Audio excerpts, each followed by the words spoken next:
ఈ సంక్రాంతికి స్పెషల్గా చేసిన అప్పాలు అంటే కారం సకినాలు.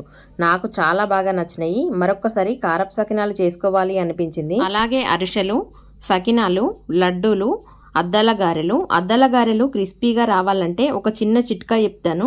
పిల్లలు హాస్టల్ నుండి వచ్చినప్పుడు ఖచ్చితంగా ఎప్పుడైనా కానీ చేసి పంపిస్తాము కదా, పండగతో అవసరం లేకుండా అద్దల గారెలు ఎప్పుడైనా చేసుకుంటాము. అందుకోసం చిన్న చిట్కా చెప్తాను, పాటించండి. ముందుగా మనము కారం సకినాలు చేసుకుందాము. మనం పిండి ఏ మాత్రం తీసుకుంటున్నామో చూసుకొని కారం వేసుకోండి.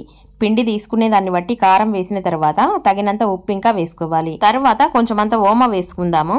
ఇంకా ఎక్స్ట్రాగా వేసేది అంటే ఎల్లిపాయ, జీలకర్ర బాగా దంచి వేసుకోండి.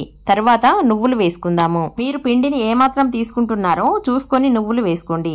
తర్వాత కొంచెం నీళ్లు వేసి సేమ్ సకినాల పిండి ఎలాగైతే కలుపుతామో సేమ్ అలాగే కలపాలి. చూడండి, ఇక్కడ ఇలా కలిపిన తర్వాత సకినాలు చుట్టుకోవాలి. ఇలాగ మొత్తం చుట్టి డీప్ ఫ్రై చేస్తే సరిపోతుంది. ఇప్పుడు ఇక్కడ అరిసెల కోసం నువ్వులు కొంచెం వేపి తీసుకోవాలి. నేను ఇక్కడ తీసుకున్న బెల్లము కిలోన్నర. కొంచెమంత నెయ్యి వేసి బెల్లం వేసుకోవాలి. ఇప్పుడు చిన్న గ్లాస్ తోని చాయ్ తాగే గ్లాసు ఉంటుంది కదా, దాంతోని 1 గ్లాసున్నర నీళ్లు వేసుకోవాలి. తర్వాత దీన్ని కలుపుతూ పాకం పట్టాలి. చూడండి, ఇక్కడ ఉండపాకం వస్తే సరిపోతుంది. ఇలాగా ఉండపాకం రావాలి. వీడియో ఇంకా డీటెయిల్ గా తీయాలి అనుకున్నా, కాకపోతే టైం సరిపోలేదు. అందుకోసమని ఇలాగా కొంచెమే తీసిన. అరిసెల వీడియో సపరేట్ గా కావాలి అంటే మన ఛానల్లో అప్లోడ్ చేసి ఉంది, చూడండి. ఇలాగా ఉండపాకం వచ్చిన తర్వాత ఇప్పుడు దీంట్లో ఇలాచీలు, కొబ్బరి పొడి వేసుకుందాము. ఇలాచీలు వేసిన వీడియో తీయలేదండి, కొబ్బరి పొడి వేస్తున్నా. కొబ్బరి పొడి షాప్ లో నుండి తీసుకొచ్చింది. కుడుకలు మిక్సీ పట్టి వేస్తే చాలా బాగుంటుంది. కిలోన్నర బెల్లానికి మేమిక్కడ 3 సోళ్ల బియ్యం అయితే తీసుకున్నాము. 3 సోళ్ళు అంటే 6 గ్లాసులు అన్నమాట. పెద్ద గ్లాస్ తోని 6 గ్లాసుల బియ్యం తీసుకొని పట్టించుకున్నాము. 6 గ్లాసుల బియ్యానికి ఖచ్చితంగా కిలోన్నర బెల్లం కరెక్ట్ గా సరిపోతుంది. నువ్వుల అరిసెలు చేయాలి అంటే ఇలాగ ముద్దకే నువ్వులు అద్ది ఒత్తుకోండి. నూనెలో వేసినప్పుడు రాలిపోకుండా ఉంటాయి. అందుకోసమని అరిసె ఒత్తేటప్పుడే నువ్వులు అద్దుకోండి. చూడండి ఎంత బాగా పొంగినాయో. పాకం అయితే కరెక్ట్ గా వచ్చింది మనకు. నేను మొత్తం వీడియో తీయలేకపోయినా ఇలాగా చేసుకోండి. ఇప్పుడు మనము లడ్డూలని తయారు చేసుకుందాము. చూడండి, ఇక్కడ పిండి ఎంతైతే తీసుకుంటామో చక్కెర అంతే తీసుకోవాలి. పిండిని కొలిసి చక్కెర కొలుసుకుంటే సరిపోతుంది. పిండి చక్కెర సమానంగా ఉండాలి. చక్కెర మునిగేంత వరకు నీళ్లు వేసి పాకం పట్టాలి. చక్కెర పాకం పట్టేటప్పుడు మురికిలాగా పైకి తేలుతుంది. దీన్ని తీసేసుకోవాలి. ఇలాగా తీగ పాకం, చిన్న తీగ పాకం వస్తే సరిపోతుంది. ఇప్పుడు పాకం దించి పక్కన పెట్టి ఇలాచి పొడి వేసుకుందాము. తర్వాత బూందీ కొట్టి పాకంలో వేసి కొంచెం సేపు నానబెట్టిన తర్వాత లడ్డూలా చుట్టుకుంటే సరిపోతుంది. ఇప్పుడు మనము అద్దాల గారెలు చేసుకుందాము. అద్దాల గారెలు చేయడానికి ఖచ్చితంగా బియ్యాన్ని కడిగి పట్టించండి. బియ్యాన్ని కడిగి పట్టించడం వల్ల మనకు 2 లాభాలైతే ఉన్నాయి.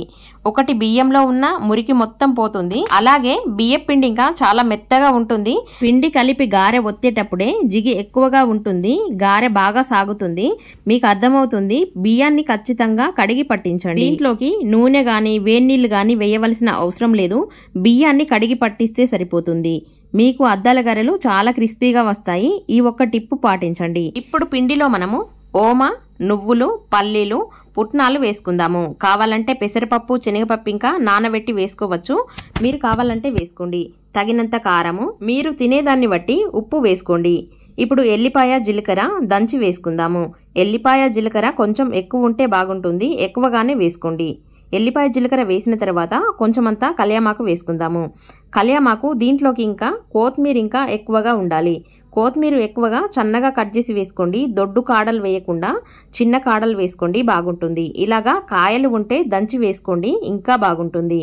మనం దీంట్లో కొత్తిమీర ఎక్కువ వేస్తున్నాం కాబట్టి ధనియాలు వేయనవసరం లేదు. కొత్తిమీర ఫ్లేవరే చాలా బాగుంటుంది.